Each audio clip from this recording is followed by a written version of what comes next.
2 kilo घी और 10 kilo आटे का थैला एक गरीब आदमी ने अगर चुराया, उस पर FIR काटी गई। मौलाना फजल रहमान को सिर्फ ये पता है कि मैंने इस्लाम के हवाले से उसका गलत इस्तेमाल कैसे करना है। वो तो एक मजाक का उनका एक स्टाइल है, कोई वैसी बात नहीं है।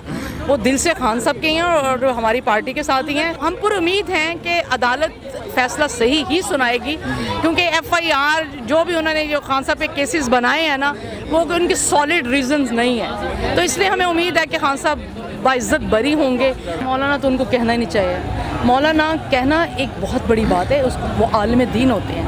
हमें तो शर्म आती है कि उन्होंने ये लबादा मौलाना का ओढ़ के उसमें जो करते, क्या ये मरियम औरत नहीं है? क्या मरियम औरंगज़ेब औरत खातून नहीं है? या दूसरी पार्टियों की जो खवातीन उनके साथ होती हैं वो खातून नहीं है? तो यहाँ ये PTI की खवातीन के बारे में क्यों कहते हैं? यहाँ अल्हम्दुलिल्लाह पढ़ी लिखी मेजॉरिटी पढ़ी लिखी अच्छी बाशऊर खवातीन है, अच्छे घरानों से ताल्लुक़ रखती हैं। अस्सलाम वालेकुम नाज़रीन, मैं इस वक्त मौजूद हूँ ज़मान पार्क में और यहाँ पर कभी खुशी कभी गम, ये मूवी का नाम है, लेकिन यहाँ पे ये चलता रहता है। पुलिस की गाड़ियाँ आती हैं तो नौजवानों में, ख़वातीन और मर्द में गुस्सा आता है, जोश और वलवले की इंतहा होती है, लेकिन उसके बाद फिर मेले का समा लगा रहता है। मेरे साथ मौजूद हैं फ़रज़ मंजूर साहिबा, जो कि सीनियर वाइस प्रेसिडेंट हैं वुमेन विंग की। उनसे बातचीत करते हैं और पूछते हैं कि ये अप्स एंड डाउन क्यों हो रहा है म्यूज़िक के साथ साथ। अस्सलाम वालेकुम। वालेकुम अस्सलाम। क्या हाल है फ़रज़ साहिबा? जी अल्हम्दुलिल्लाह। कैसी हैं आप? बिल्कुल ठीक, शुक्र अल्लाह का। महंगाई बढ़ती जा रही है, आवाम की तवज्जो खान के ऊपर दिलाई जा रही है या खान को तंग किया जा रहा है, ये समझ से बात बाला तर है। देखें जी, महंगाई का जो रोना जब याद होगा हमारी हुकूमत थी, तो अगर थोड़ी सी महंगाई की गई तो इन्होंने कैसे आप देखें इन्होंने मीडिया पे बेतहाशा शोर मचाया कि ये महंगाई हो गई है। अब इन लोगों को ये ख्याल नहीं आ रहा कि जो महंगाई की इन्होंने आद की है, वो मेरा ख्याल कि बेचारे गरीब का जीना मुश्किल हो गया है और मईशत का भी ये हाल है, वो सबके सामने है। मुल्क डिफ़ॉल्ट होने जा रहा है। अभी मैं आपको चुनिया की बताऊँ खबर, एक मेरी नज़र से गुजरी कि 2 किलो घी और 10 किलो आटे का थैला एक गरीब आदमी ने अगर चुराया, उस पर FIR काटी गई। बताएं कि इतने बड़े बड़े मुजरम जिन्होंने करोड़ों अरबों खरबों खाया है, उन पे FIR नहीं करती, और एक गरीब बंदा जो सिर्फ पेट भरने के लिए अगर उसने चोरी की। हमारे इस्लाम में तो ये कहा गया है, अब मौलाना फजल रहमान साहब को पता नहीं ये बात पता है कि नहीं पता, कि अगर गरीब आदमी भूख की वजह से चोरी करे तो उस चोर के हाथ नहीं, हुक्मरान के हाथ काटा जाए। मौलाना फजल रहमान को सिर्फ ये पता है कि मैंने इस्लाम के हवाले से उसका गलत इस्तेमाल कैसे करना है। मौलाना बन के वो जो कर रहे हैं वो सबके सामने है, और मुल्क का जो हाल है वो आप लोगों के सामने है। अब लोगों में शऊर आ चुका है। आप देख रहे हैं कि आवाम सिर्फ ये नहीं कि सिर्फ जो PTI के सपोर्टर और वोटर्स हैं, इसके अलावा सिविलियन लोग भी आते हैं यहाँ ज़मान पार्क में।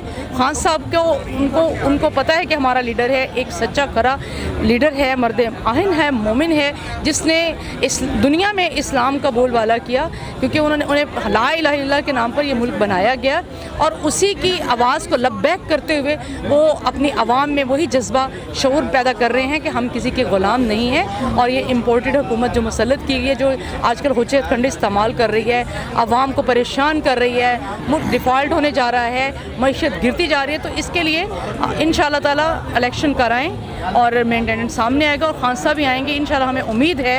और लोग ये 2/3 जीतेंगे वोटों से, और इसी वजह से डर और खौफ है उनको, जिसकी वजह से ये काम सारे आपको आजकल नज़र आ रहे हैं। बिल्कुल ऐसे ही है। लेकिन अच्छा ये बताएं कि शेख रशीद साहब आप लोगों के साथ हैं कि पीपल्स पार्टी के साथ हैं? शेख रशीद साहब नहीं, खान साहब को अब हर उनकी स्पीच में सुने। आज उन्होंने यहाँ पे बिलावल भुट्टो को आई लव यू बोला है। वो तो एक मजाक का उनका एक स्टाइल है, कोई वैसी बात नहीं है। वो दिल से खान साहब के हैं और हमारी पार्टी के साथ ही हैं कि वो सच्चे खरे आशिक हैं और दोस्त हैं, ठीक है। लेकिन वो तो आज एक प्रेस कॉन्फ्रेंस लग रहा था कि बिलावल भुट्टो के सच्चे आशिक और दोस्त हैं। वो ऐसे ही कहते रहते हैं, वो ऐसे लोगों को हंसाने के लिए एक मज़ाक पैदा करते हैं। ऐसी कोई बात नहीं है, ये उनकी गलत फहमी है। वो हमारे साथ ही हैं और इंशाअल्लाह ताला उनको भी चीज़ कहते हैं कि खान साहब भी आएंगे और इन्हीं को ही लाना है। जेल भरो तहरीक के लिए तैयार है? बिल्कुल जी, डेफिनेटली। अगर हमारे लीडर को पकड़ेंगे तो हम कैसे पीछे रहेंगे। अब तो ऐसा होएगा नहीं। अगर हुआ तो अवाम तैयार है, سمار کو بھی خان صاحب نے عدالتوں میں بلایا ہوا ہے، اس دن کیا صورتحال ہے؟ سوری، سمار کو بھی عدالت میں خان صاحب کو بلایا ہوا ہے۔ نہیں انشاءاللہ بہتری ہوگی، ہم پر امید ہیں کہ عدالت فیصلہ صحیح ہی سنائے گی، کیونکہ ایف آئی آر جو بھی انہوں نے جو خان صاحب پہ کیسز بنائے ہیں نا، وہ ان کی سالڈ ریزنز نہیں ہیں، تو اس لیے ہمیں امید ہے کہ خان صاحب باعزت بری ہوں گے اور الیکشن کی تیاری ہوگی دوبارہ۔ ایک طرف آپ لوگ کہتے ہیں جیل بھرو تحریک، دوسری طرف وہ جب آپ کو جیل میں ویلکم کرنے کے لیے گاڑیاں آتی ہیں، پورے پروٹوکول کے ساتھ گاڑیاں آتی ہیں، 15 16 گاڑیاں، پھر آپ ڈنڈے اٹھا لیتے ہیں، تضاد نہیں ہے یہ؟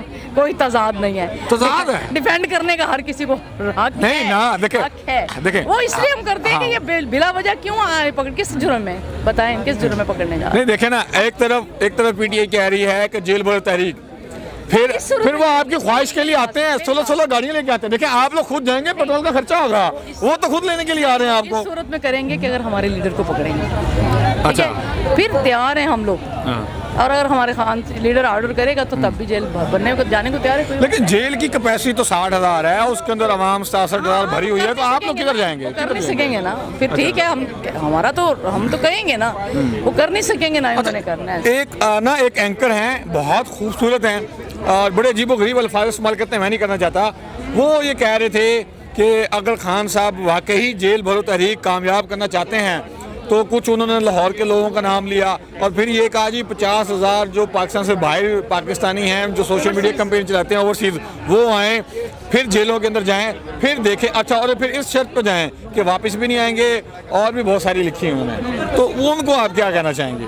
دیکھیں، کہنے کو جو مرضی کہتے رہیں، تو آپ منڈے تک دیکھیں کیا ہوتا ہے، پھر انشاءاللہ ساری چیزیں کلیئر ہو جائیں گی۔ اچھا، وہ اینکر جس طرح مولانا فضل الرحمان صاحب پی ٹی آئی کی خواتین کے لیے نازیبا الفاظ استعمال کرتے ہیں، ایک لمٹ سے نیچے جا کے لفظ استعمال کرتے ہیں، اسی طرح یہ جو اینکر ہیں یہ پی ٹی آئی کے مردوں کے لیے، لڑکوں کے لیے اس طرح کے نازیبا الفاظ اور لکیر سے نیچے کے الفاظ استعمال کرتے ہیں۔ مولانا تو ان کو کہنا ہی نہیں چاہیے، مولانا کہنا ایک بہت بڑی بات ہے، وہ عالم دین ہوتے ہیں، ہمیں تو شرم آتی ہے کہ انہوں نے یہ لبادہ مولانا کا اوڑھ کے اس میں جو کرتے، کیا وہ مریم عورت نہیں ہے؟ کیا مریم اورنگزیب عورت خاتون نہیں ہے؟ یا دوسری پارٹیوں کی جو خواتین ان کے ساتھ ہوتی ہیں وہ خاتون نہیں ہے؟ تو یہ پی ٹی آئی کی خواتین کے بارے میں کیوں کہتے ہیں؟ یہاں الحمدللہ پڑھی لکھی میجورٹی پڑھی لکھی اچھی باشعور خواتین ہیں، اچھے گھرانوں سے تعلق رکھتی ہیں، ایسی کوئی بات نہیں۔ لیکن وہ جو اینکر ہے، وہ تو انہوں نے تو کہہ دیا نا، وہ تو بڑے مشہور ہیں، لیکن وہ جو اینکر ہے، وہ جو پی ٹی آئی کے لڑکوں کے لیے، نوجوانوں کے لیے نازیبا الفاظ استعمال کرتا ہے، بلو دا بیلٹ لفظ یوز کرتا ہے، ورڈ یوز کرتا ہے، اس کو آپ کیا بولیں؟ وہ ریٹنگ کے لیے کرتے ہیں، اب میڈیا آپ کو پتا تو ہے ان کا، وہ اینکر چاہتا ہوگا اپنے مشہوری کے لیے کر رہا ہوگا، ایسی مشہور تو ہے، اس کی ویورشپ تو ہے، تو بس ٹھیک ہے، پھر کرنے دیں، اسے کوئی فرق نہیں پڑتا ان کے کرنے سے، انشاءاللہ جو سچ اور حق ہے وہ سامنے ہو جائے، جو سچ اور حق ہے وہ واضح ہوگا، اور جو لوگ اپنی ریٹنگ کے لیے نازیبا الفاظ استعمال کرتے ہیں ان کو ذرا سوچنا چاہیے کہ آپ کا بیک گراؤنڈ کہاں سے ہے، کون سی یونیورسٹی سے آپ پڑھے ہیں، اور آپ کیسے الفاظ استعمال کرتے ہیں۔ اگر کوئی اور اینکر آپ کے لیے ویسے الفاظ استعمال کرے تو آپ کی کرسی کے نیچے کیسے آگ و مرچیں لگیں گی، یہ ذرا ضرور بتائیے گا۔ اسی کے اجازت دیجیے، بہت شکریہ، اللہ حافظ۔